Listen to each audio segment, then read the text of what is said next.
Hello, ladies and gentlemen, fellow Whovians all over the place. Welcome to the Legend of the Traveling TARDIS. And this is the last episode of this year, of 2020. This will be our last episode. And what better way to end 2020 than to talk about the upcoming episode on New Year's Day, Revolution of the Revolution. Revolution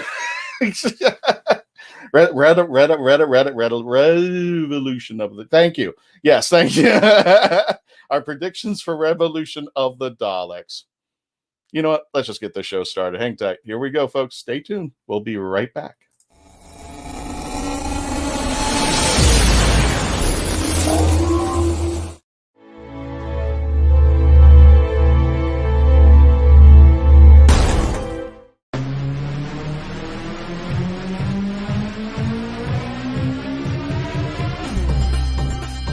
My name is Christian Basil. Years ago, I had an idea. I got myself a TARDIS. Took it to new places, met a lot of new people, took some great pictures, and talked Doctor Who. From Krypton Radio and the creators of the Hanging With web show, this is the Legend of the Traveling TARDIS. Join me on my latest adventures and become part of the legend.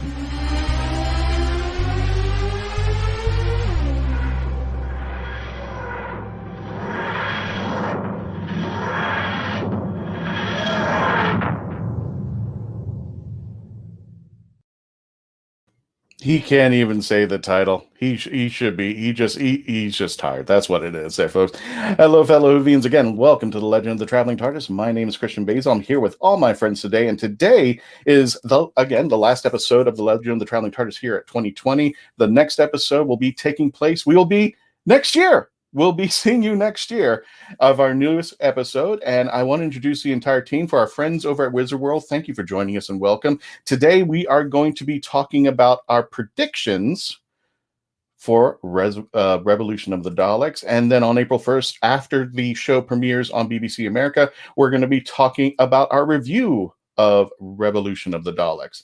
But to help me out, let me introduce our team over here. Let me start off with the lovely Melanie Dean. Melanie, how are you doing today?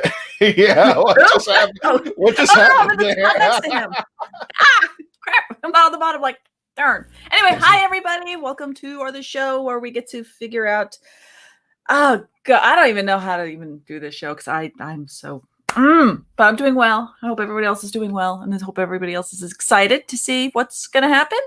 Yeah, I know, especially on the holiday festival. It was originally the Christmas episode at one point where Jodie accidentally, I think, slipped it up, and then it was the holiday festive, and now it's the New Year's Day episode. Speaking of New Year's Day, because I'm the worst segwayer in the world, Kevo, how you doing there, Kevo? Welcome, Husbands Talking More or Less podcast, and you can also catch Kevo at, is it Kevo or is it Kid Riot, or either one? Is it fine? Either one is fine. Me around. There's so few Kevos that it's really easy. So to complicate things, we can meet Kevo at Kevo Really or at Kid Riot Comics on the Instagram. How you doing, Kevo? It's been a while, man. Yeah. I'm not really as versed in Big Finish, and you guys have been covering a lot of that, which has been amazing content. But then I, haven't really had as much to say, so I'm really excited that there's something that I can jump in on. There you go. No, but I meant we welcome all the Whovians there, as we had the first episode when we first started out over here. What constitutes a Whovian? Hey, it's you who constitutes a Whovian. What if you think you're a Whovian? If you like one episode, if you like them all, that's totally your call.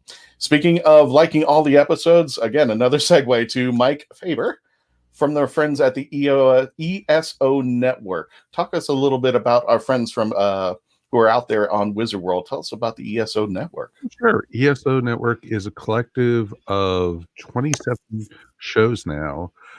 Each one is a different geeky theme. We have a couple different Doctor Who podcasts, including the one that I host, which is Earth Station Who. Mm-hmm. We've been talking about Doctor Who on that show since 2013, and we, review Big Finish, we review classic series, we review some of the comics, and of course when the new series shows up we talk about that.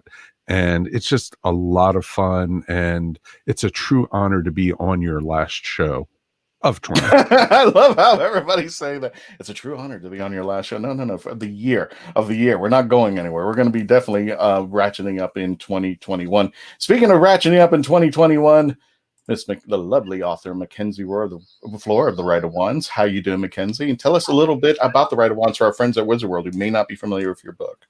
Yeah, so the Right of Wands is a fantasy series. It's actually award-winning. It's about a 12-year-old boy by the name of Myrta McKinnon. And Myrta McKinnon is actually written for Matt Smith, so Matt Smith fans would definitely probably enjoy it. It's got his personality.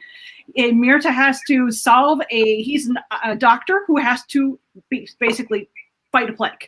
So you'll see some of the similarities that you would see that's going on right now with our world, except that it's down in the 13th century. So Myrta has to be finding this cure to solve everything. So that's what it's all about.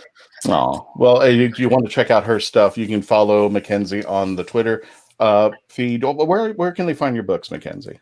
You can find me at Amazon.com. And in fact, right now it's actually on sale for like $5.64. It's normally $15, so definitely pick up a copy so you can get onto the bandwagon, as they say. But you can find me really at any other retailer store that's your favorite too. So if Amazon's not your cup of tea, you can go somewhere else too. Gotcha. So we're going to go somewhere else. That's Dr. Freedom. Okay, ladies and gentlemen, let's go ahead and start out there. Can I embarrass you now and just get that over with, Dr. Freedom? That's okay. Sorry, I overslept. 2020. No, it's fine. Dr. Freedom, this is our first episode recording with the panel with our friends at Wizard World. Tell us a little bit about Dr. Freedom, where they can find you, and what you do with Dr. Freedom on the YouTube channel. Dr. Freedom came into existence back in 2011. Mainly, we're just a news channel here. It's mainly just me. I don't know why I'm referring to myself in the plural. you got Jodie in the background. Yeah. The royal we. Yeah, she's always over my shoulder. Yeah, and you can find me on Facebook. You can find me on Twitter. You can find me over, of course, on YouTube. Easy to find the channel. Just look for YouTube/Dr. Freedom, and on Twitter and Instagram. And what do you call it? You look for me at Dr. Freedom 1, and boom, there I am. There you go. Yeah, you know what's really scary about having that thing, though? If you're sitting in this room and the screen gets dark enough, and you're sitting here, say you're playing a video game, Jodie's face, if properly backlit, is suddenly there. It scared the crap out of me the first couple of times because I thought someone was standing behind me, casting a reflection on my monitor. What games are out there now, like Halo? The last game I remember was Halo or something like that. That's how ancient and old I am. Like, you're going around in that world of doom. Lord. Shut up! You're going around in that world of doom. No, there's just so many Whittaker's more. head right there, and just go, I'll come and save you there. I've been playing Fallout 4 a lot lately, and if you get the right mod, there's some really scary stuff in that game. So. Gotcha. So what we're going to do, folks, first of all, if you want to join us in the chats over there, friends at Wizard World, if you're on the Legend of the Traveling TARDIS site, or if you're watching us on our YouTube channel on the HWWS Web TV News channel, you could also be watching on our Twitch channel. Hello there, Kyle Nunes. You definitely want to join us in our chat. And if you have some predictions of your own that you want to fill in later on, and we see your chats out there, and we like what we see, we're going to be posting them as we're doing right now. Kevin, thank you so much. Kevin Goulet, did I get that pronounced? Sharing out you guys there. And you just do this. We have a live chat. All you have to do is just type it in, whether, again, you're on the YouTube channel, Facebook page, on the Wizard World page, wherever you are, you can join us. But we're going to be doing our predictions of the revolution of the Daleks. Now, what does that mean? Well, what we normally do is, when we do our reviews, we rate the episodes by TARDISes, 1 being bad, 10 being completely awesome. Now, this is the first time we're doing something that we're doing predictions. So we're taking this from what we know, what articles we've seen, what the trailers, and we're going to give a number between 1 and 10, 10 being I am ready for this, I want to see it like in the next minute, to 1 going, what is this? Is this garbage? So we're going to start with folks who are watching us. I'm going to start with I got it right there. Well, do you want to show the trailer first, or do you want to go right to predictions of The it? trailer? All right, let's see the trailer there. Let's pull it up. Let's see if we can Give me just a moment. Yeah. Keep vamping. Until all of a sudden- until all of a sudden it's gone. Well, folks, if you're just joining us too, and you want to check out all of what we've got out there, check us out at the facebook.com, the Traveling TARDIS. We got some good news I'm going to announce, and it happened today, believe it or not, out there. By all means, please go to our Facebook, give us a like. We are trying to hit a goal, which is going to be very massive, but if we don't hit it this year, we're definitely going to hit it next year. And we want you guys to be part of the legend, our hashtag out there. Become part. Oh, I didn't know I could do that. I didn't know I could scroll under that. Magic. Like the thing one at a time out there. Technology. Man, It goes technology. with some. It's a little bit past doom, so it's okay. Well, thank you, StreamYard. Okay, Thank you let's so see if much. we can get this set up, because let's face it, this is not exactly something that you can just download No, that's into fine. your screen, because that's it's got to be a certain size. So, without further ado, let's Yeah, do this up. I do. this is a trailer for Revolution of the Daleks. I won't travel with her. Being with the Doctor, you don't get to choose when it stops, whether you leave her or she leaves you. Look, he really wants to keep an eye on the planet, right? But how's that possible? If you don't help, the human race is going down.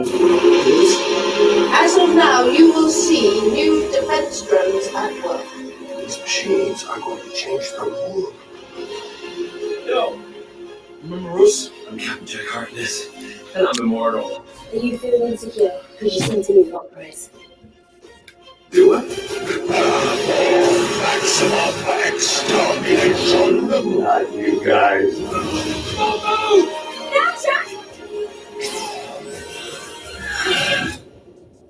Stay strong.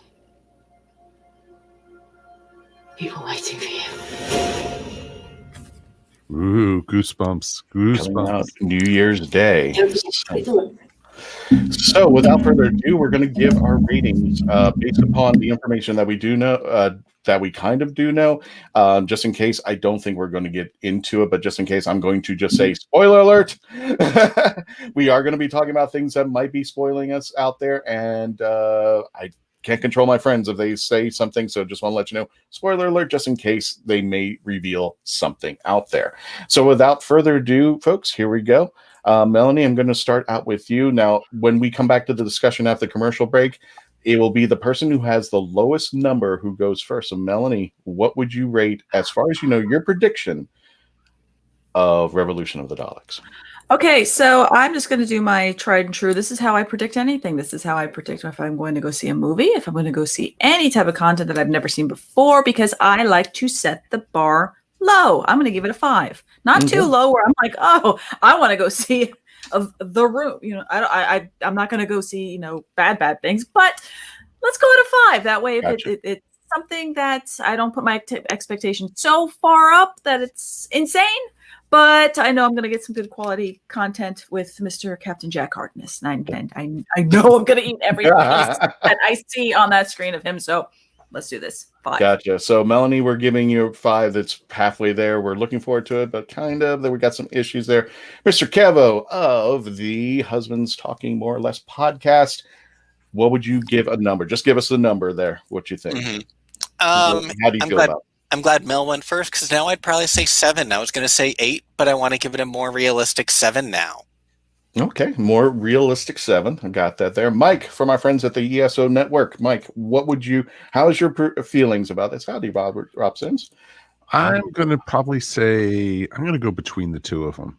Oh, okay. I'm going to go with a 6 because, I have high hopes for it, but then the Chibnall effect it takes. And we'll get into that. We'll get into the much discussion about that. Mackenzie. This is interesting numbers. I was actually, I won't say anything. We'll get into the discussion later. Mackenzie, what's your number between 1 and 10?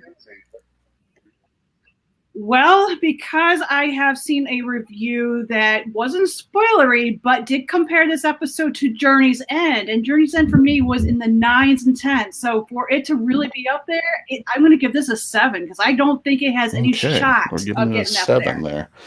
And Mr. Dr. Freedom himself, Mr. Brian Barrett. Predict. Now, a few days ago, I yielded 10 because, it's that far away. But now we're only just a couple days away. So I'm going to say I'll give it an 8. Is it just me? Am I crazy? Or is Captain, is John Barrowman getting more handsome the older as he gets? He's like a fine wine. I'm not kidding. If he was like a pharaoh of ancient Egypt and he opened his tomb, he'd still have that winning ass, he'd have that winning smile. And he'd be even more handsome, and they'd be standing there in awe to this day, afraid to even touch the mummy. I'm not kidding. And then he would wink. I know. Then he'd wink. Yeah. Like he'd introduce himself to it. But yeah, I'm really, really looking forward to this one. And yet it is from our YouTube channel. Hey guys, I hope you're having a great final week of 2020. And as a New Year's Eve baby, I'm so excited for Captain Jack's return as my belated birthday present. Happy birthday! Yet it is happy birthday there. That's awesome. So is anybody going to ask me what my prediction number is? No, let's go to Christian, commercial. what is your? Who cares? Christian, what is your number that you think you're going to rate for? Well, that's a good question, Melanie. When we return, I'm going to give you my prediction number. When we return to this commercial, well, we got to pay the bills, guys. Somewhere we're going to be returning back, and I will give my prediction number, and then we're going to go into the discussion of Revolution of the Daleks. When we return, please continue to stay logged on, tune in, and become part of the legend. Bateman. What's the Bateman? A novel set in Florida, written by Florida author D.L. Havlin. Suspense, mystery, and murder. Evidence is in the bait. The Bateman is available at local bookstores and online. Jackie Sonnenberg's My Soul to Keep is a ghost story rooted in the realities of actual cults. When 13-year-old Sky Monroe arrives at her new boarding school, all she can think about is death and connecting with the afterlife. Soon she discovers her school's spirituality group, the Guardians of Light, and they have a secret. They can speak with the dead, and the organization is a cult. But this isn't Sky's only problem. The campus house where Sky resides is haunted, and even the ghosts have an agenda. They intend on getting the souls they want. Filled with mystery and intrigue plucked straight from the headlines, author Jackie Sonnenberg's research and attention to detail give this ghost story an even more eerie atmosphere. Find My Soul to Keep on Amazon.com today.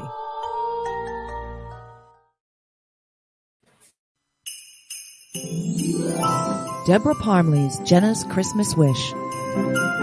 Santa, if there's one thing I want for Christmas more than anything, it's someone to spend Christmas with. Someone who really wants me to be there.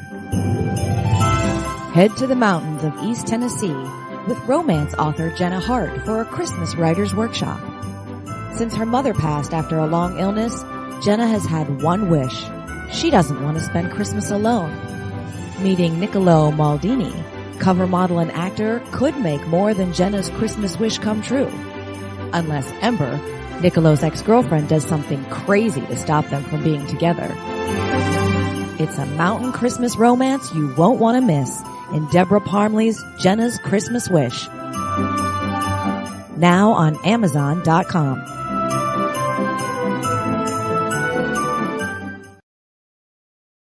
And if you're just joining us on the live feeds, as far as the YouTube channel, as far as the Facebook page, all of our friends at Wizard World and on Twitch, don't thank us. Thank our friends at geekinsider.com. Don't forget to subscribe when you get there and tell them the Legend of the Traveling TARDIS sent you.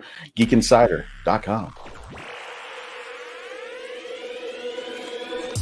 At Geek Insider, we foster relationships with those in the geek sphere so we can give our audience the insider view of entertainment, tech, and more.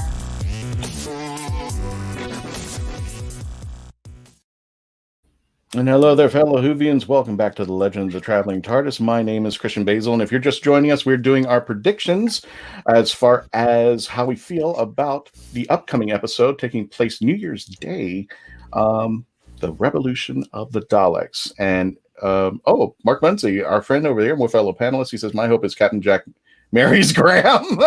Sure. Why not? Well, everyone wants Graham, but of course, you know. Well, anything can happen. Then he's Grandpa Jack. What's that? Then he's Grandpa Jack. Okay, never mind. everybody was behind the scenes going like, let's take a bet on what Christian's going to say there. So Melanie, I'm tagging along with you. I have a 5. I have an I got it. Yes. Don't you be riding my coattails. I have no. I wrote it down.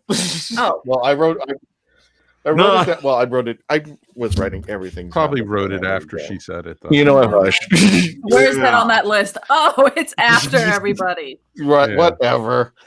So the lowest score goes first, and that's a tie between myself and Melanie. Melanie, you want to take the floor on this one? Why you rated it a 5, or you want me to go first? Well, I was gonna say maybe you should go first since all these ratings are completely you knew why you rated it 5. So let I don't want to go first just for you to repeat everything I'm gonna say. He's just gonna copy you, Melanie. That's usually the case.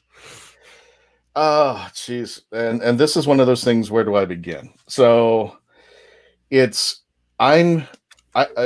got to say this, and especially for our friends at Wizard World who are probably not familiar with our show and probably not familiar with the individual folks on here. You'll probably know me as the biggest cheerleader for Doctor Who, no matter what's going on. Who's the Doctor? Been going to several conventions like Florida SuperCon, MegaCon, Fan Expo, and hopefully one day we'll be joining you over when everything opens up at Wizard World. So I'm always one of those that says I may not support what's going on with Doctor Who, but I always support the Doctor. Having said that, as Mike has alluded, Chris Chibnall has been a very interesting ride. This is your asterisk. That's my asterisk. Okay. Can I put that on? No, I guess. So, asterisk. So there have been a couple things that I've kind of alluded to, and I'll put some pictures up over here. I was okay. I'll go ahead and start it off. I was very much okay when I first saw the trailer, and I think the Daleks are really awesome looking. Oh, God! I'm sorry, they look like Tron. I'm waiting for but that's in. I know. I was waiting for Bruce Boxleitner to show up, or somebody to come out, Cindy Morgan pop up and just pop. But I'm like, I'm kind of digging it. Wasn't too crazy when I first saw it, but I was like, okay, I'm digging it.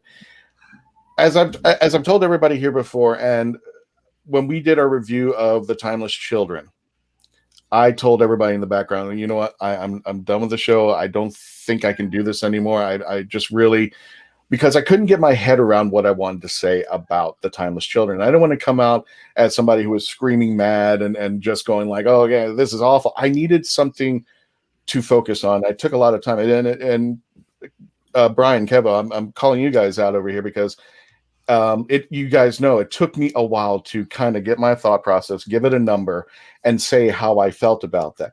And if it wasn't for Brian and Kevo, I would have probably walked away. I would have probably said that's just it. But I listened to what they had to say, and they pulled me back off from falling off the cliff. So I said, you know what? I'm going to go back to my roots. I love Doctor Who. I might not. Yeah, there you go. I might not appreciate what's happening, but sometimes that's the way the show goes. So but I don't have to like it, but I don't need to love it either there. So having said all this, what I'm trying to allude to is the thing that I mostly said about The Timeless Children and the episodes that come before that in the Chris Chibnall era. When I watch Doctor Who, I want it for escapism. I do not want it to be part of my reality. And the moment that I saw this picture, I went completely ape. I'm like, are you kidding me? Are you serious? He's coming back? I was just like, I could not. Robertson is everything that I'm just not appreciating where the direction of geekdom is going. I want you to take me into a world that is not mine. And there's a problem with that. Then you might as well throw Stevens out from the Green Death. You might as well throw out any number of corporate villains that have appeared over the last 57 years. Right, but there was Doctor Who has always been very, very grounded in what's going on at the time. I get your point. But they didn't have a person who emulated a bad guy emulated somebody who exists in this world, and then said, "I'm going to be running against this person in the world." Now you're dragging it all in, and the way that the media is going, like I said, Brian, if I wanted the hate, if I wanted the Orange Man hate, I've got a billion channels to choose from. I've got CNN, I've got Fox News, I've got MSNBC, let me I've got interject Animal here. Planet, I've got DIY, and I just Has anyone from Brian, the get in there. BBC Brian, get in here. Save this. Has anyone from the BBC said that character was based off Donald Trump? That was the armchair media experts who immediately hopped in and said that was based off Donald Trump. Oh, You have come had a on. number of corporate villains. No. You have had a number of corporate villains across this show for the last 57 years. Yeah. Nobody compared what's her name to Margaret Thatcher. Nobody compared anybody else to the Queen. Nobody compared anyone else to any that's my president or point. corporate figure till then. Then Trump Orange Man Band comes along. Everybody assumes Chris Noth's character is based off him. They did make a one-line quip about it, yes. But at the end of the day, he's just another corporate villain that we've had across 57 years. But you just made my point. The one-line quip was everything that was like, well, if you were not trying to make it known, you made it known. I don't want Donald Trump. Then you might as well just take a whole chunk of Doctor Who history and throw it in the bin. No, not at all. They're doing it basically. It's just like Star They're Trek. doing it It's just basically like so he we've can done this. be pretty much No, killed there off is by the no Daleks. difference. That's No amazing. difference. Okay, No hold difference. on. Everybody, stop talking over what Campbell No, I'm getting sick and tired here. Hang on, Matter of fact, hang on. let me throw something else at you. If you didn't have Chris Chibnall, you wouldn't even have a damn show on the air right now. They had to coerce that man into taking over this show. But you know why? Because of armchair media experts we got running around on YouTube right now. The man was prejudged the second he was hired. He was stuck up on a cross, and then like Longinus, when they found out that he had put a female doctor in, the fandom started jamming spears on his side. Right, and I'm getting sick and tired of hearing it. I really am. Getting off topic. This is my opinion about this show right now. This is my take on this. If you want to challenge it, you're more than welcome to hit me up there. If you start narrowing the field to the point that you can't make fun or even, parody modern characters, then you might as well just throw a whole chapter of Doctor Who out, period. I disagree with that. Okay, well, go ahead. Could I present a middle ground between these two things? Because, see, from my perspective, I'm from central New Jersey, so I grew up outside of New York City, and I am from the group of people who have always been aware that Donald Trump is just a parody, and we don't understand how anyone else was hypnotized because he's always been a joke. I think of him as the guy from the stuffed crust pizza commercial from Pizza Hut. So, like, I do see a parody of Donald Trump, but Donald Trump has always been a parody and has always been parody worthy. We watch old reruns of Golden Girls and they make jokes about Donald Trump because he always was a joke figure. And I understand that now he's very contentious because of everything that has happened over the last 4 and 5 years. But, he was the "you're fired" guy. He was that before any of this political stuff. He tried to run for president in 2000 too. It's just this is the time that he was successful and all this stuff happens. I think it depends on if this guy actually gets any kind of political power, because I don't think he did yet. Did he in the Spider episode? He was supposed to be running. He was running against Trump, and that was the last thing that we heard when he escaped. I think they just showed that he had political aspirations in that episode. Right. To kind of, and they all do. So did Lex Luthor. And to point out in the chat, Mark brings up that he was based on, Donald Trump, as an obscure mogul, and that I think that has been a trope in so many films since the 50s, where you have the obscure mogul who's a business mogul who has political aspirations. And the thing is, it just happened to coincide with we actually had one. We had a sitting president that was the business mogul that became president, and for good or for bad, whatever whatever you feel in the realm of fiction, it's the bad guy. And that's, I'm going to get you, sucker, was that was the man. It was the bad guy. It was the Mr. Big.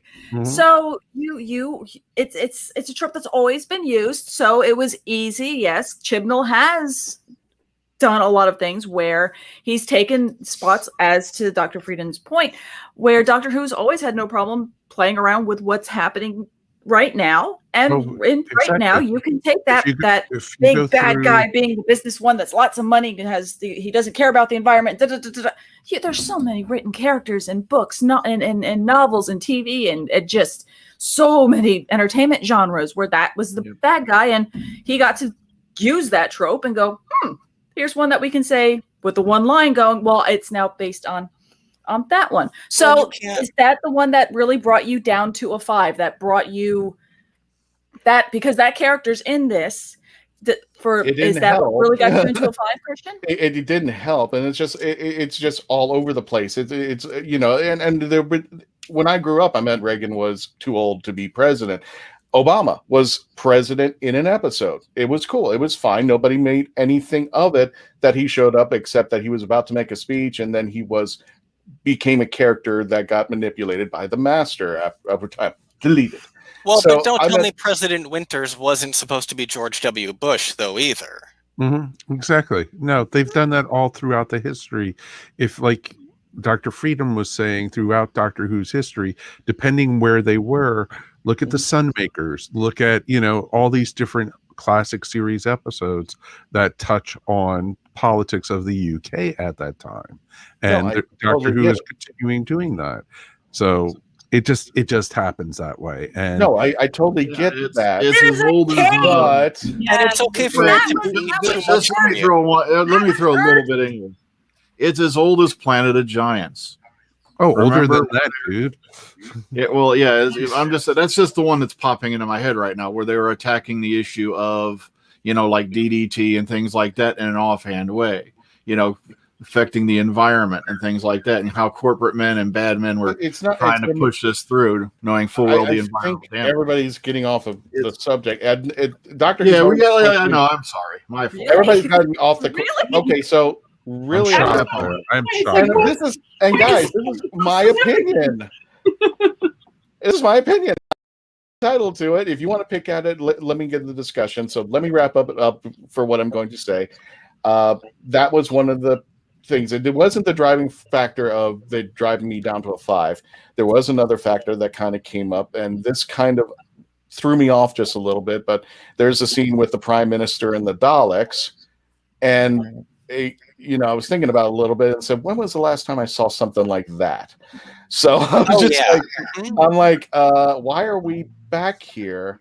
It just seems like we're revisiting Victory of the Daleks, or just putting in, and this is not the first time the Daleks have been like, oh, they're going to come to rescue us, they're going to come to save us. We're going back to the time where, Davros, the creator of the Daleks, genesis of the Daleks, where they were supposed to be the things that were supposed to help people, and it turned out they were there to destroy people.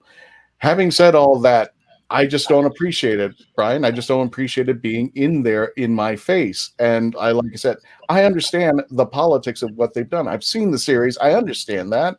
I understand what's going on out there. I just did you really have to use the name? Did you really have to throw it in there and throw it even in there any harder? And I understand the parody, but even Happiness Patrol didn't mention Margaret Thatcher, and even Andrew Cartmel says it's about Margaret Thatcher. But it was a good show. It was a good episode. That's what made it like, oh, okay, cool. I totally get it. This is what you were going for. As far as Chibnall, I understand you appreciate that, and I'm somebody who's like, I appreciate anybody who's going to pick up the ball. I don't have to necessarily care the direction they're going into it. Just because of the sake of somebody being a showrunner doesn't mean I like what they're doing. And that's just my opinion on Chibnall. There's quite a few people I know that have left because of an episode or of a scene that was passed by through this. And I'm just like, and I can't rescue them, and I can't explain it to them. And it's all because Chibnall put it. Now, I just want to say, trust me, if I was going to bring back a character, it wouldn't have been from arachnids in the UK. Oh. Yeah. Mark Monty said, I didn't like that. All over the head with the season with so many mankind sucks and the real monsters. Doctor Who does that well, but it doesn't need to be every episode. And I agree. Bring me some monsters. Get out into space. This is what science fiction is all about. Otherwise, it's just kind of a drama thing. And I think that's just one of the things that I don't appreciate about Chibnall. The one thing that I throw at Chibnall every single time is that he was the man that said, I'm going to disavow all the monsters, all the stories, get new writers, get new directors. We're not even going to have anything to deal with pretty much of the classic Who. And I think that's where he And you're misquoting again. He was talking about series 11. Everybody uses that one for what happened in series 12. He was talking about the opening series. He wanted to come out and do something different. He did not ever once say it was going to be for his entire run in the series. Saying that would have been instant suicide anyway, because you're going to say for the next 3 or 4 years you're not going to have Daleks, Cybermen, or anything else. Plus, it just amazes me. I'm hearing all this babble because one of the fun things I kept hearing for years, the Daleks are overused. The Cybermen are getting old. They're going to bring them back again. Yet this guy comes out, gives you a whole series of new villains, and all the fandom has done is complained. So he went back on Wikipedia right now and pull up an entire list of Doctor Who monsters that may have made an appearance once or twice and then just got shelved. That's what I think. That's why I think Russell T. Davies knew about it. He could have just started all over. It was a decision that he could make, and Christopher Eccleston could have been Doctor Who #1, and that's where we could have, and that may have been the flow, and that could have cut off everything from the previous. He understood that classic and new Who can work together. Melanie's reading a book. I'm putting this in my time diary. Sorry. Yeah. Well, you know what? When we start doing predictions again, I'll be right back. There you go. Speaking of being right back, you're talking about an entire arc, and I'm talking. You're talking about one villain. You know what? I'm done. We're going to go to Melanie next, who also rated it a 5. We're going to go to commercial break. When we return, you can also join in on the chats. Please continue to stay logged on, tune in, and become part of the legend. Hi, I'm Claudia Christian with some exciting updates in the Sinclair Method world. First of all, we launched our new coaching page. It's yoursinclairmethod.com, so you can go there and book a session with one of our fabulous coaches. You can also reach that page by visiting c3foundation.org. It's at the top of the landing page of the website. The second piece of news is Journeys is out. Woohoo! This book has been a long time in the making, and it is available in Amazon, Barnes & Noble, your local bookstore, and there's a limited amount of signed copies at c3foundation.org. So get your copy of Journeys now and visit the coaching page for some wonderful support. If you're on the Sinclair Method, you can book a session with a variety of different coaches. Take care and be well. Alien invaders enslave Earth, unleashing hunters into the ruined wastes. One young survivor struggles to elude their monsters, clinging to hope. When he's stolen off the planet by a sarcastic starship AI, they pit their uneasy alliance against a treacherous galaxy. Explore a whole new verse of barbarism and betrayal. Wonder and adventure. In the Scion series by Michael J. Allen. Beginning with Book 1, Scion Conquered Earth. Available in print, ebook, and audio on Amazon.com. Experience Samara's adventure as she imagines the people around her change into friendly cartoon animals right before her eyes. Journey with her in this poetic tale, My Cartoon Imagination at School.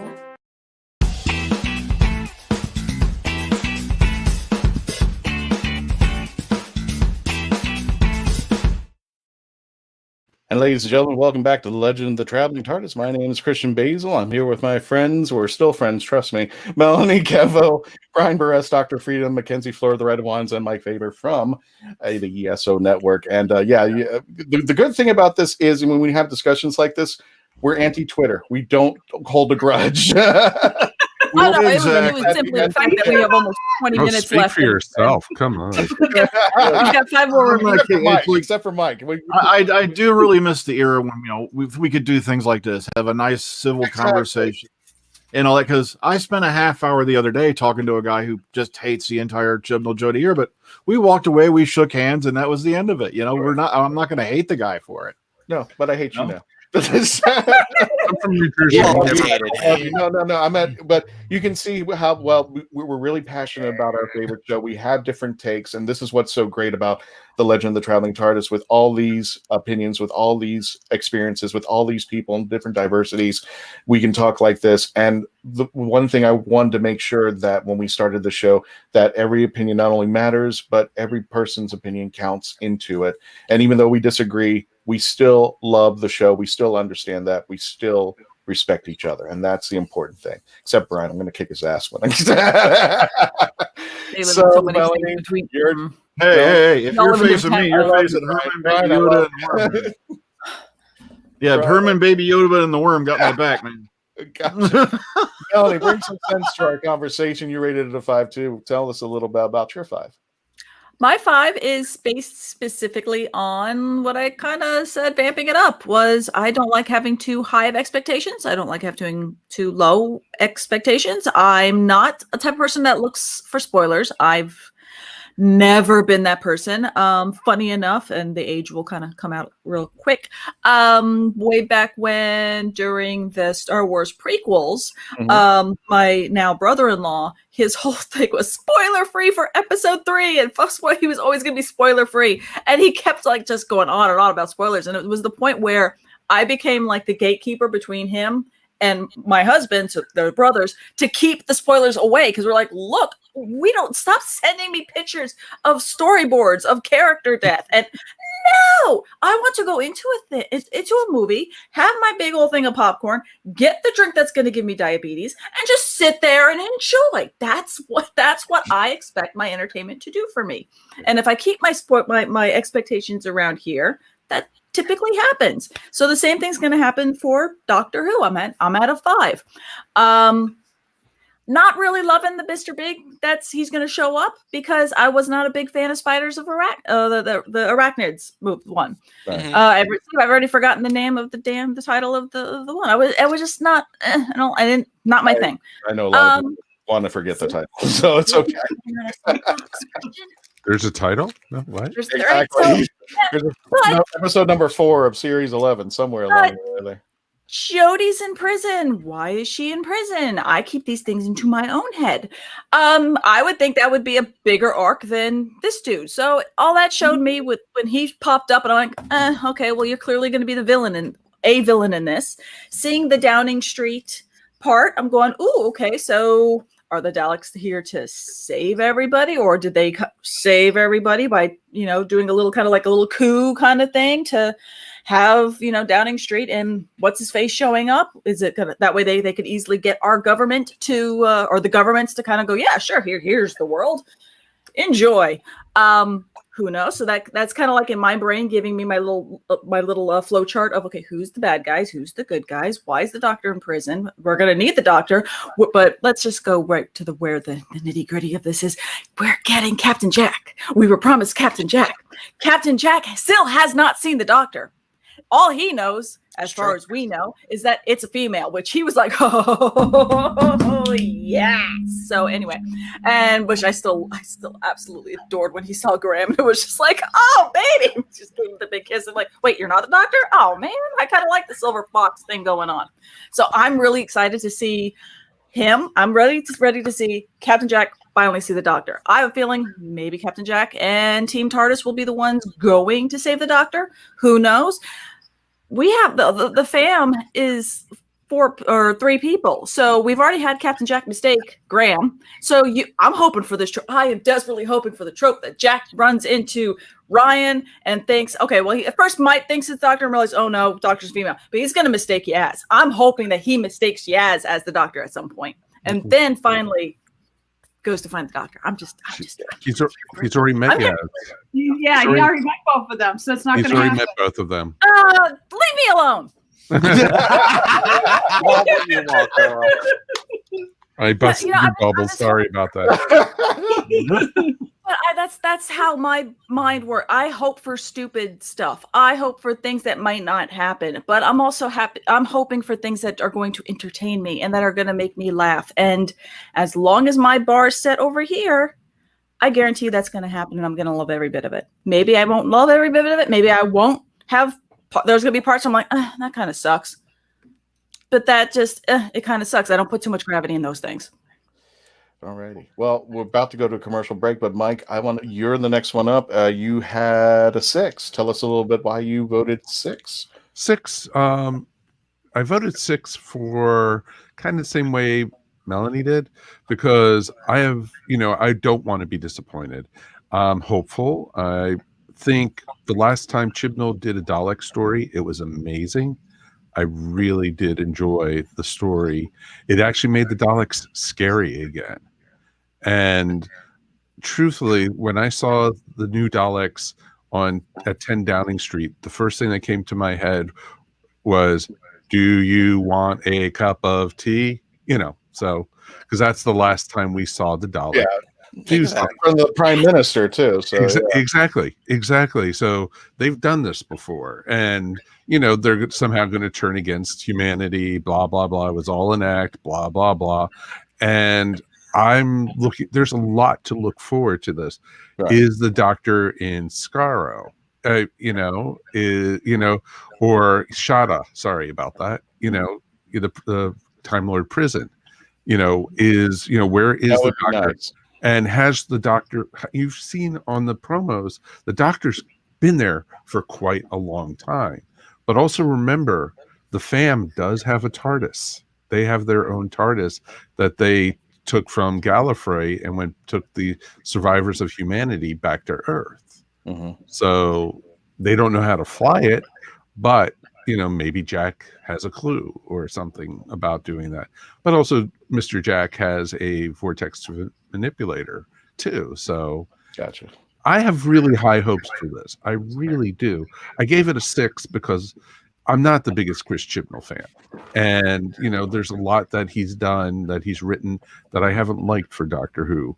But also I'm giving him benefits of doubt for everything else. But I know Jodie's going to do an amazing job, because every episode, no matter what, she is the Doctor, and it's just fantastic. We'll just wrap it up before the commercial break. Yet it is Doctor Who's the only fandom that hasn't broken my heart yet. So I'm hoping this episode is super fun. I'm hoping so. We're going in with lower expectations. When we come back from the commercial, we're going to go to our last 3 remaining panelists who have a little bit more higher expectations. So when we return, please continue to stay logged on, tune in, and become part of the legend.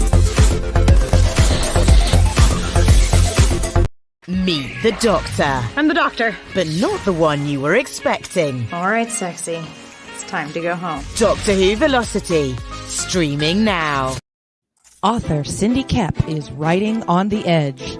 Books include Remnant in the Stars, The Loudest Actions, Lines of Succession, Mindstorm,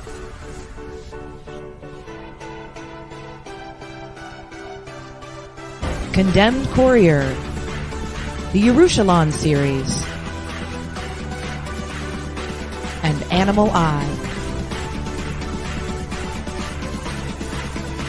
Find author Cindy Kep at CKOEPP.com today.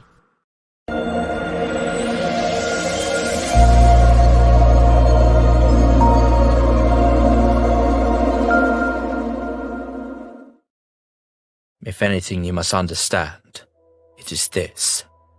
If I do not find a cure, my life is forfeit. Myrta McKinnon, rise. It is your time to participate in the Rite of Wands, in which your soul shall face the ultimate analysis. Do you accede? Yes. This can't be the way things end. Heed my advice, young warlock. The future you saw is only a possibility. You will be given the ability to change it. How? I suggest you start by studying your father's potion books. Lachlan the Shreya has come to Iverna. I must focus solely on my work. I am afraid. I do not want to fail.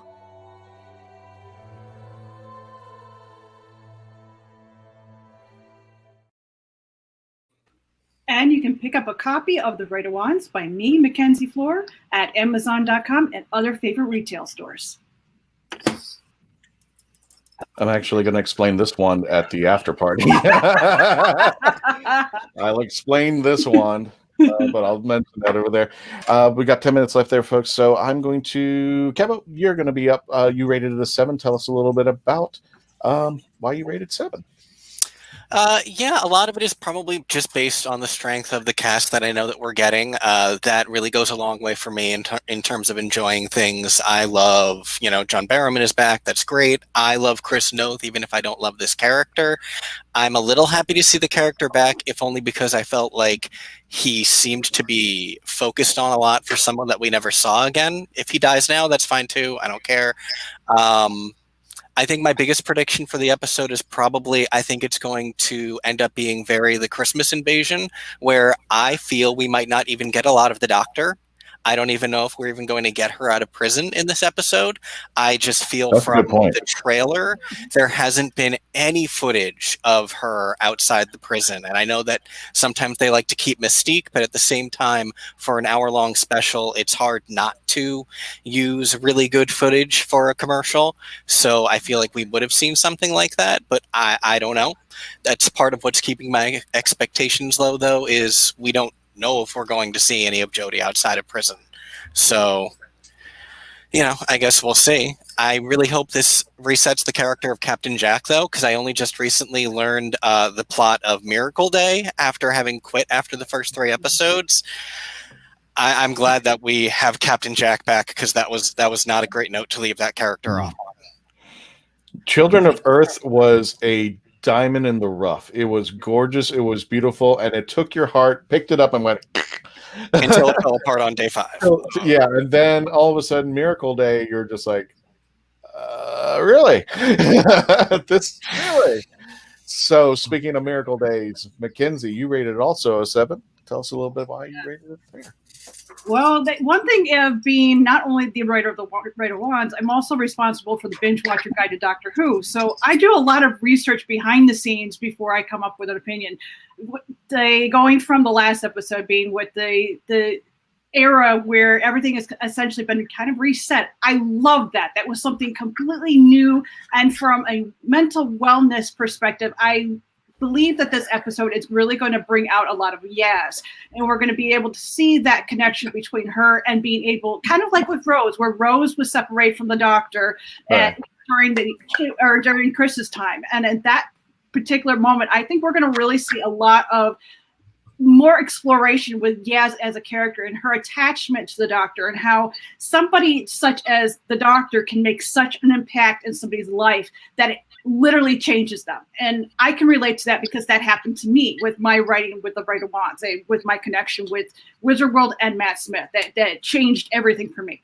So I can relate to Yaz in that aspect. I love that Jack is back. I actually, when he originally came, and I thought, if the Doctor gets stuck in some type of prison, and I agree with Mike that she is definitely in that jailed, and it's been a long time, so it hasn't been just a year. I have a feeling it's been more like what happened to Capaldi's character, where it's going to be going on for a while and just stuck there, and she's losing hope, but yet she's trying to stay strong because she knows that somehow she's going to get out, because she's a doctor. Doctor figures out everything, especially when she gets thrown into a trap. So she's got her own confession dial in that jail cell. What if, I just thought about this now. What if we're seeing, maybe, because we haven't seen, as you mentioned, Kevin, we don't see much of her. What if she's getting all of her information from the Judoon, or she's seeing everything happen in real time from a screen, but she's stuck in that jail cell?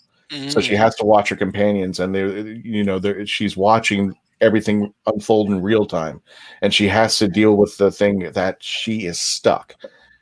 I don't know. I just kind of threw that out there once you guys said, and once you mentioned that she was stuck in a jail and we don't see much of her. So what if, that would be the ultimate torture on the Doctor, where her companions are in trouble and she has nothing, she can't do anything about it. She's stuck there with the Judoon there. So just a thought out there.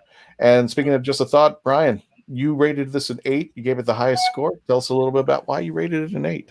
Well, mainly out of curiosity, because thanks to the media and all that, we've pretty much got to confirm that 2 characters are leaving, and that is, of course, Graham, played by Bradley Walsh, and Ryan, played by Tosin Cole. What I'm really looking forward to is seeing how they're going to write them out. How are they going to leave? How are these 2 characters going to depart this trio that have become so close? What happens that they've decided to go?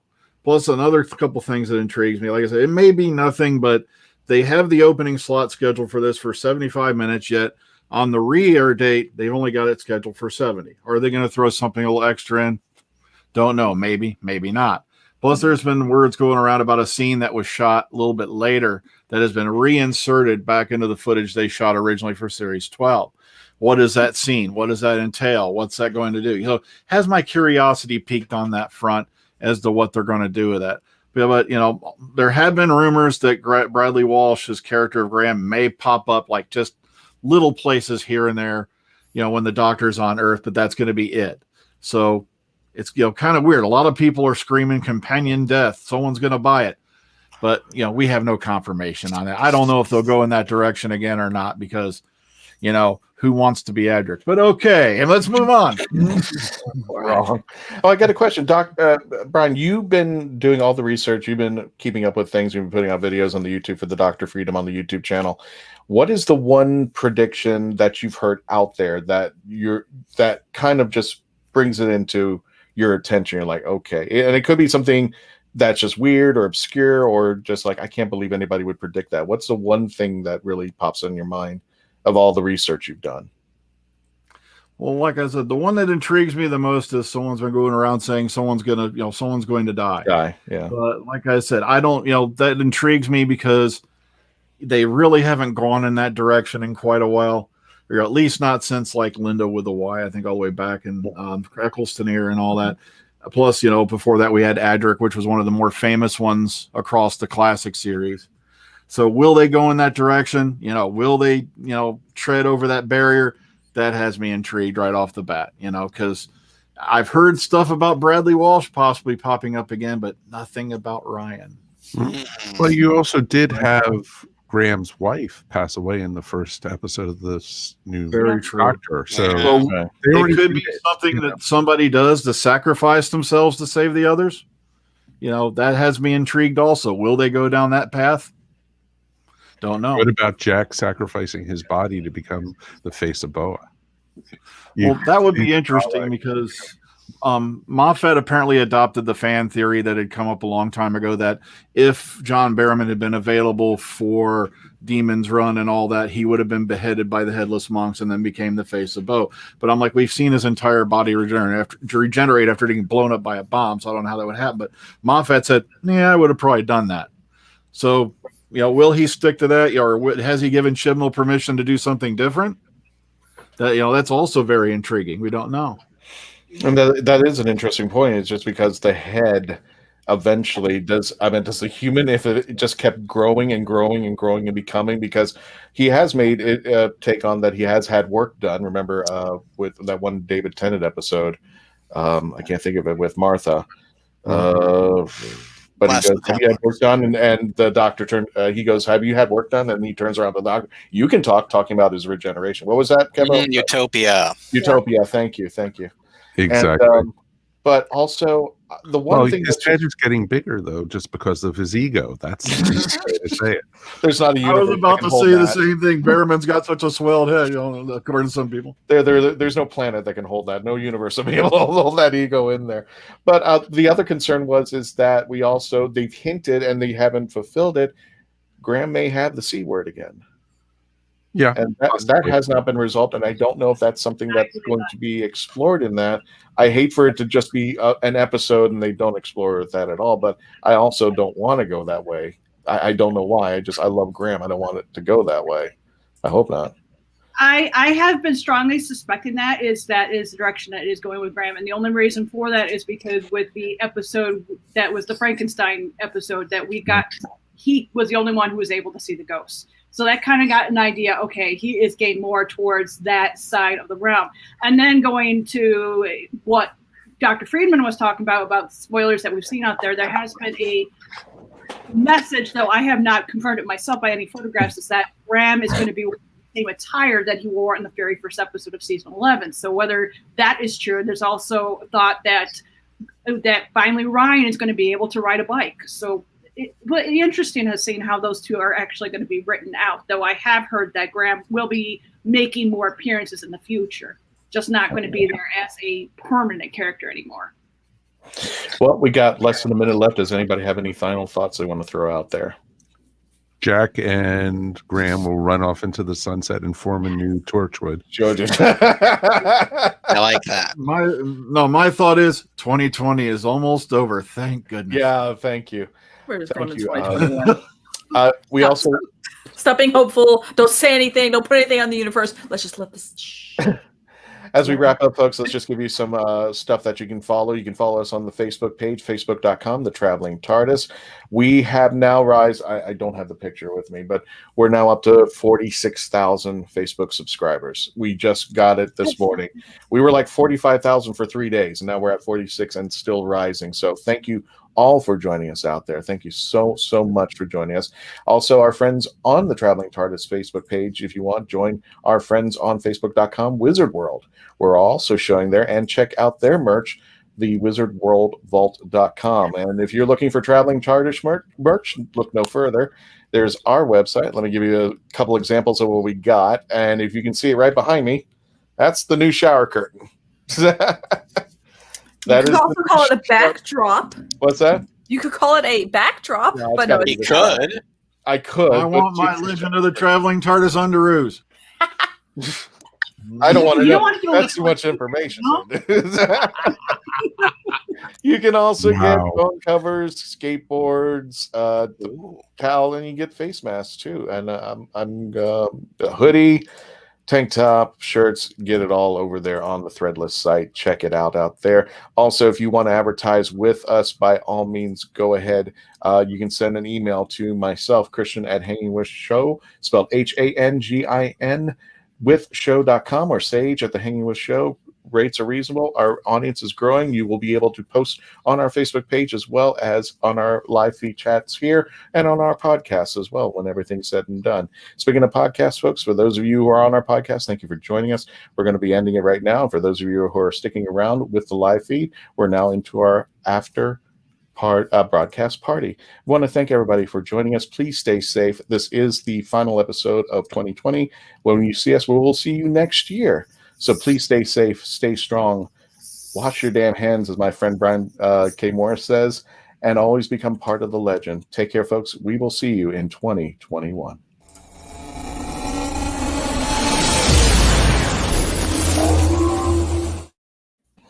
And for those of you just joining staying with us, welcome to the after party, where you get to, for those folks who didn't get a chance to get their comments in, go ahead, do so now.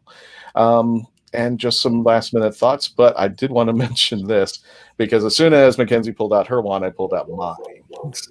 And this is hey, keep those wands to yourself, kid. We're not doing wand sizes right now. This I tell you what, I'm not a big, what do they call them, Potterheads? Yeah.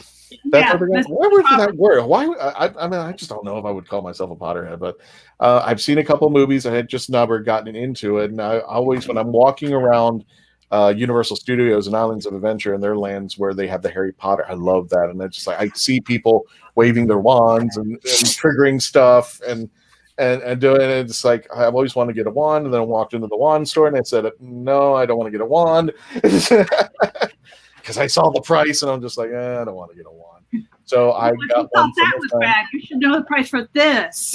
This one, yeah. Well, this one triggers. This one actually triggers stuff, and I don't want to mention my friend's name because I don't know if she wants me to reveal where she got it from me. But I have now a wand of my own for Harry Potter. But I don't. This is kind of scary. That's the villain's wand. That's this why. Is the villain's wand? That's Voldemort's wand. Yeah. Oh, really? Yeah. You don't even have Voldemort's trying to tell me something out here, but that's Voldemort's. You know what? This thing actually hurts. This I believe thing will it. actually poke you. Yeah. You can use that as a back scratcher. What is it? You give it to kids? I'm like, good. I'd be hurting people. Just like, if anything, your eye out, kid. Yeah, it's exactly there. If anything, make a good back scratcher. Made by people from Harry Potter, the movies, that actually crafted this wand. Really? Nice. Okay. So I am. This is my wand, and I guess I'm the bad guy now. You always knew it, Christian. Thank you so much there. Oh my gosh, you guys! What are you guys doing? Well, besides the episode, what are you guys doing for New Year's Eve? Are you guys staying in or? Oh yeah, staying home. Same thing I've done for years. We're staying in. We're actually streaming the Avett Brothers concert they're doing. Oh really? Yeah, it's going to be awesome, and it's only like $30 for the pay-per-view. Willie Nelson's going to be on it. A lot of other folks are going to be on it too. It's going to be pretty awesome. I actually, BBC America was doing a marathon on top of a marathon. They did their Christmas marathon. Now they're doing a marathon. And I just went on the DVR and I started hitting record. And now it's like up to 105 recorded episodes. I'm like, oh God, I'll never get through this. So it's just like, that's pretty much what I'm going to spend New Year's Eve after I get off work on New Year's Eve. That's New Year's Eve. I'm just gonna, get to bed early and all that fun stuff, and then I'm more about New Year's Day right now. Yeah, me too. I can understand that. 8 p.m. 8 p.m. Is it 8 p.m. yet? Is it 8 p.m. yet? 8 p.m. please. And stay off Facebook because the UK folks are going to start. Yeah, that was first. It didn't the last time John Barrowman, when he made his appearance in the Judoon episode, he dropped the Twitter bomb on people to let people know, oh yeah, I'm in this episode. It's like, you do realize it still has to get to the rest of the planet, right? Yeah. And I think, if I'm not mistaken, if anybody can go confirm with this, like our friends in Australia, I don't even think they get it on the same day. They get it like days no. Yeah, they get like a week after. Sorry, Australia. Well, we had we'll talk about this. They get kangaroos instead. I know. That's true. Well, we did have that episode, or I think we had an episode. I think it was one of the ones in our first series that we were talking about when is a spoiler not a spoiler anymore, or when is it appropriate to do a spoiler? Yeah. And that's kind of a hard sell. And do you think you should be responsible for staying off social media because people want to geek out? And I think there's safer spaces to be more social to do spoilers. So if you have that fandom on Tumblr or on a specific Facebook group or a Reddit, it's going to be better there because you're going to also be within people who understand how to block tags so that you can say your spoiler and you've tagged it correctly, and that those people who are avoiding spoilers understand to not see the spoilers. I've learned not to do any spoilers on Facebook.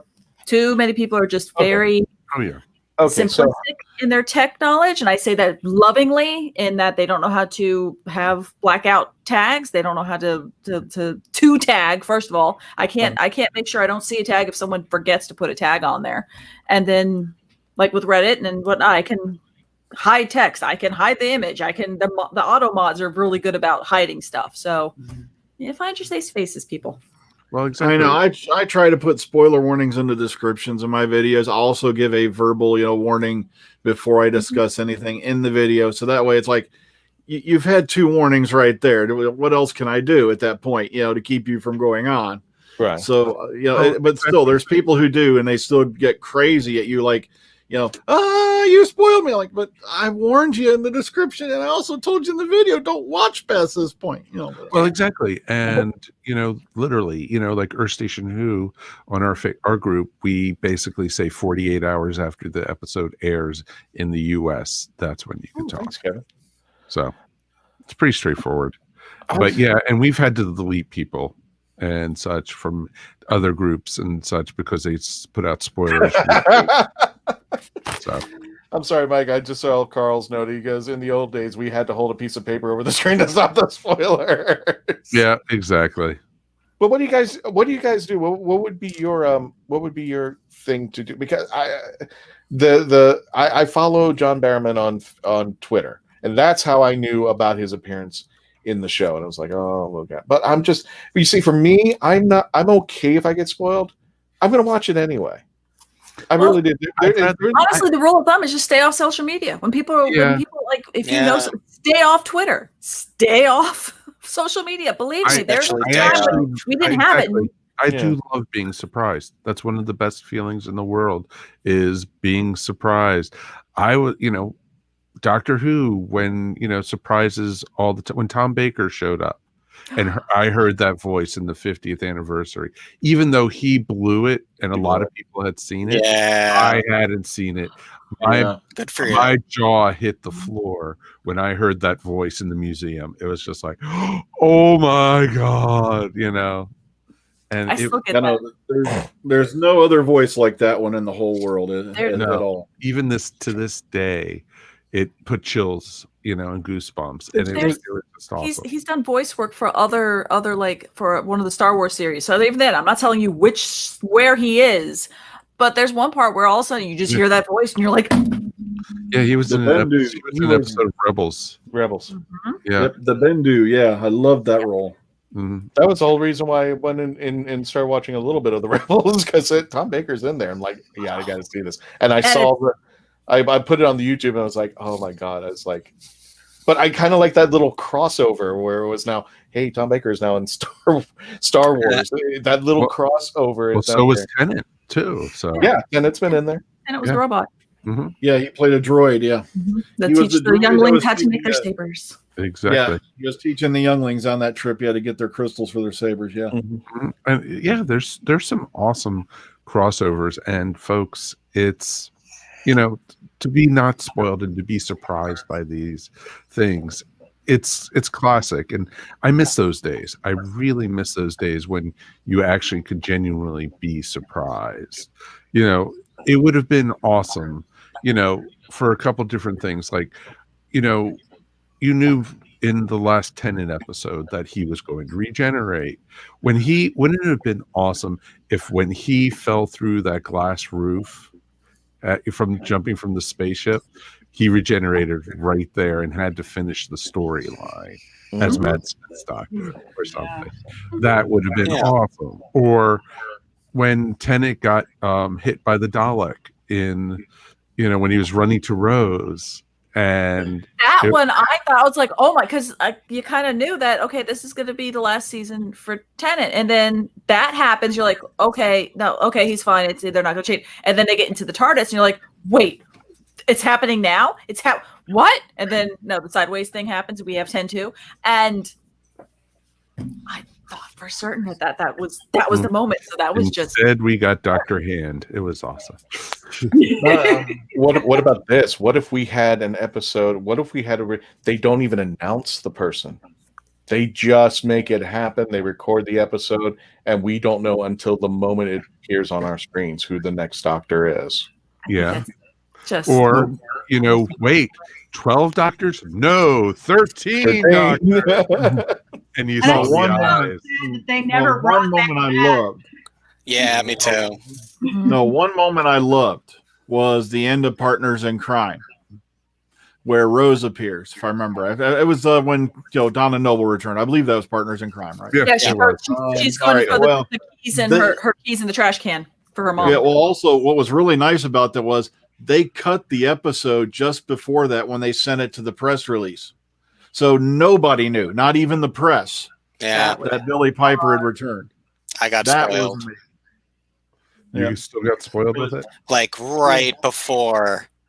No. Yeah. I went on the Wikipedia article. It was my own fault. I was looking something up. Who can remember? It was 12 years ago. How dare you be inquisitive? That long ago? 13, in order to not spoil anybody, the studio itself has to make such a cognizant effort to make sure something doesn't get spoiled. Look at Baby Yoda. Oh God! Oh yeah. Or look at Luke Skywalker. In yes. The okay. Yep. Oh, and sorry if somebody hasn't seen it. Oh, great! Thanks. They're spoiling it on their own pages, though. Like within less than a week, they had stuff on the Disney Plus social media and the Facebook page that was showing it. So even the companies themselves have to make a choice at a certain point. Yeah. For the Baby Yoda, it was they knew we cannot have merchandise. We have to convince Disney, a giant corporation to say, look, I know this is going to be a cash cow, but we rather you not do this so that we can have a better story. And it's crazy that they agreed to it, because if it wasn't for that image, all the schematics for the work, all the prototypes for the everything for Baby Yoda would have been out. It's all about the money, because think about it. When they introduced Baby Yoda and surprised everyone with it, think of, you had to wait almost 6 to 8 months to get any kind of merchandise for it, unless it was illegal stuff, which later got confiscated and stuff like that. And that had to be one. I could not imagine being in the pitch room for towards the marketing department and all the bottom line people going, look, you will make your money by not having the merchandise ready. It will build anticipation, and people will love the character and will want the merchandise after the fact. Because I think they knew that people would love the character more if it was a surprise. If they revealed that you're going to get a Baby Yoda, people just would have complained and called the design ugly and said the idea was stupid. But no one knew what was going to happen in the last 30 seconds of that episode. People were screaming for the next one to come 2 days later that week. Yeah. And to talk about, with Luke and everyone going, oh, it doesn't look that great, blah, blah, blah, blah. Well, that's because you're not going to be able to send it over to you're not going to be able to sub it out to the people who can do the deep fake technology to do that type of CG that will make it look perfect, because now you risk sending it out to an outside vendor. So do you think not just that, but also remember, we're in the middle of COVID and people are doing a lot of this work from their homes right now too. Yeah. So they're not in the studios, they're not in the big offices in Burbank and places like that, where they've been doing a lot of this, or up at the ranch up in San Francisco. So it's just, they basically have been doing all these practical effects or the computer stuff from their homes. It's pretty amazing. Yes. I think they did an amazing job, because when you saw Rogue One, you notice with like Leia and Tarkin, something just still seemed a little bit off, even though they did all that work on it. With the Luke Skywalker one, no, boom, it was beautiful. It was well done. I thought it was done a lot better. Or I was genuinely surprised by the after credit scene in Wonder Woman. So I'm not saying anything. Don't say anything. I haven't seen it yet. I'm not going to say anything, but there is a genuine surprise there. Good. Yeah. So. Well, that was like almost with the last Mandalorian episode. How many people? And I'm not going to say it. If you went and saw Mandalorian, you should by now. If someone has told you, watch to the very end, because they added something on the end which none of the other Mandalorian episodes did. So I do friends that didn't watch to the very end and went, "Wait, what? There's something back there." I'm like, well, that also gets into the whole thing. It's nuts when you go to a Marvel movie and people still get up before the credits pop up.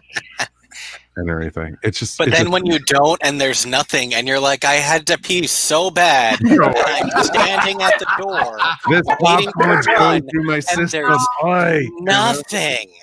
I've been holding back this Death Charge sized cola drink for the last 2 hours. There are so many other Marvel movies I've seen repeated times. So this is me going to be complaining. I only saw the last Avenger movie once, because I had to pee in the middle of it, and I was so mad at the fact that I had to go, and you guys can't give me just a quick intermission, please. I'm just like, no, I'm just going to watch it again at home so I can hit pause. Oh yeah, just going back a little bit on Mike, because one of the I tell the story a couple of times because of the spoiler topic that we had over there. So one of the conventions that I was actually discussing, I talked about survival. And I mentioned that it was the last episode of the classic series, and I went into it a little bit, and a woman stopped me mid-discussion. I'm like, what's wrong, ma'am? She goes, I haven't seen it yet, and I'm just watching that series. I'm like, that was 1989. I'm like, how can I hold off on telling this story? I've actually had some people get me going, that's a spoiler, and I'm talking about an episode back in the 80s. I'm like, exactly. Just like, what? I'm glad you're watching the classic series. I'm glad you are watching the classic era. Of course. That was 30, 40 years ago. Come on. Well, I'm like, it's a panel in 20-something, and now you want me to not talk about this topic because you're just getting into the 1989 series? I'm like, oh, come on. Well, you know, I had to walk spoiled around once for somebody that Adric died, so it's okay. You know, Sorry. it's like I was There's watching. some people who were hoping for that moment, so I'm like, oh, a lot of people were hoping for it. Jeez. Yeah, that reminds me of like Sorry, what Dr. after Waterhouse. time with children. I had a friend of mine on Facebook. She goes, "I am so lost. What the heck did I just watch?" And she, of course, she knew because I write the Binge Watcher Guide series. She's like, "Mackenzie, what the heck? Help me!" I'm like, "Don't worry, girl, I got you." Carl, who said in our area they failed to broadcast some of Sylvester shows, and I've still not seen them. Really? Really? Wow. Jeez. Yeah. Get some of the Blu-rays, dude. Those are amazing. Yeah.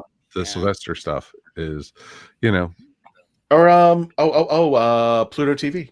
You just got to pray that they're playing the right episodes at the right time. But occasionally, and it's free, or if you have BritBox. If you have the money, I gotta highly recommend get those remastered Blu-rays, because I was watching like the Sontaran experiment just a few weeks ago, and I was like, this looks like it was shot this afternoon. Mm-hmm. It is, and that's doing that with just VHS technology, video. They could do that now. That it's so clean and crisp is amazing. Well, that's like the. I don't know if you guys have seen that new trailer that they put out for the Beatles documentary that Peter Jackson is doing. Heard about it. And the video, they've scrubbed the video for 4K. It looks like it was just filmed today, but it was 1969. That's insane. That is absolutely. If you get a chance, see it. And it just looks like and they look so good, and it was just, I almost cried. It was that beautiful to see and everything. It's definitely that's crazy to me that they finally come along to be able to take the things that were shot on video, because it's not just a matter of the aspect ratio is different because set for television or whatnot. It's also like things that were made specifically if you were shot for VHS. Or the only living copies of some stuff is on a VHS. It wasn't square pixels. You can't even make a square. It's not. It's this. It's rectangle for a VHS thing. It's a rectangle. So I'm like, so how do you go in there and change it? So it's absolutely fascinating that they can get it all the way up to 4K. Yeah, take a peek at this trailer. It's up on YouTube, and I was blown away for it. It's like 3 minutes long, and this is not the official trailer. This is just a montage that they put together. He put together to put out there so people could see what they're working on and everything. Because the movie was supposed to come out in 2021, but they got delayed because of COVID, and now they're working on it again because they're in New Zealand. They have 56 rolls of film that they're putting together for this documentary. I heard there was an article I read. I didn't get into it, but New Zealand is COVID free. Yes. Yeah. Okay. Yeah, they've been for a little while now, haven't they? Mm-hmm. Well, they're an island. I mean, they're by themselves. It's not like. Yeah, but did you hear today the first person in the United States has the new strain of COVID? Oh no. Yeah, that's not good. And it's a guy in Denver. Today, there's another strain that's in Africa that's apparently worse than the UK new strain. So, yay, we get 2 new strains to look at. Oh, I don't want to talk about this. So, Doctor Who holiday special, folks. I just keep saying, I'm like, where's the current mirror to fix this problem? They're all in labs right now, feverishly working on their science to create vaccines and working with one another. Bless those heroes. I told everybody, 2020 is almost over. I've got 5-1 odds on the Yellowstone supervolcano blowing. I got 8-1 on the giant asteroid meteor of death. Oh, I'm on the asteroid. So I'm just wondering, with 2020 being as bad as it has been, what's going to be the series end finale for 2020? It's like, sheesh. Have you seen the episode of Torchwood where Gwen is like talking about Jack's always talked about this guy, the doctor, but he hasn't come to help save us. That's what I'm thinking about 2020, pretty much. It's kind of apropos if you think about it. It's Miracle. Yeah, that segment from Children of Earth. I love that. Yeah. Mm-hmm. Oh, have you guys seen the video for? I can't believe I'm actually doing this. Match.com. Oh yes, with yes. funniest That they damn use the video I've seen in a while. it's with the legend costume. 2020? No, call me 2020. That Yeah. one. That one. Yeah.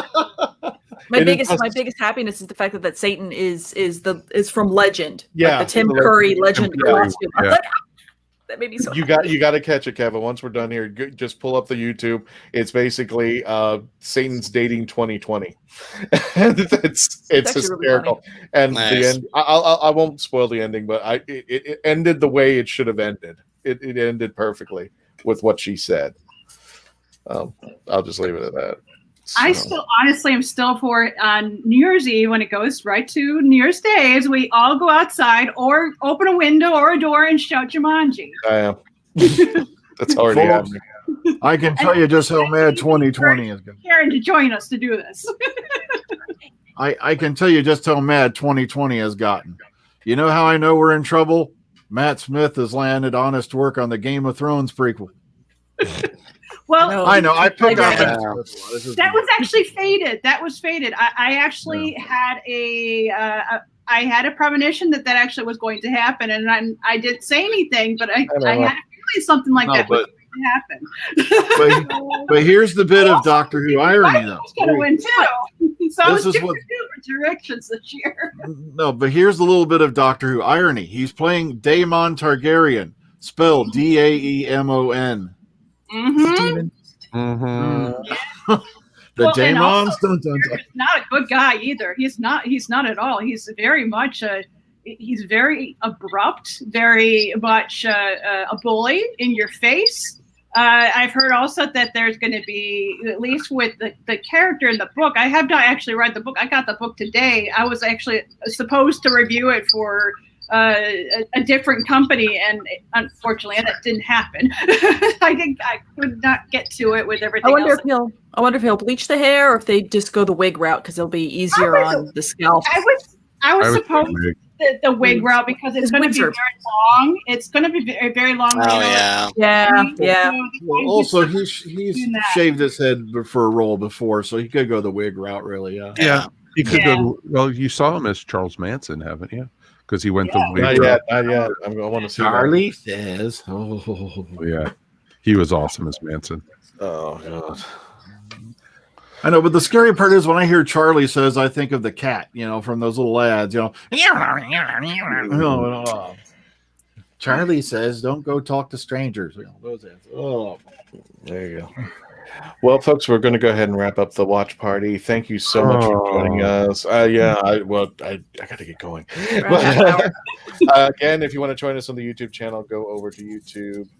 You can just type in actually HWWS Media, and you can find us out there. There's our thread list for our merchandise, and of course, we want to thank everybody who has joined us in the past couple of years with our podcast, who have joined us on our Facebook page at 46,000 and climbing. We're hoping to reach 50,000 very soon. And check out everybody here, Pieces of Melee, and my Etsy page, which I'm still going crazy. Thank you, everybody, for Kid funding Rock Comics on my the life Instagram. right now.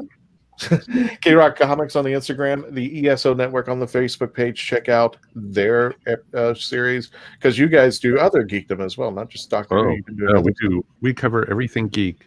As we like to say, we're geeks by geeks. Gotcha. We're geeks by geeks.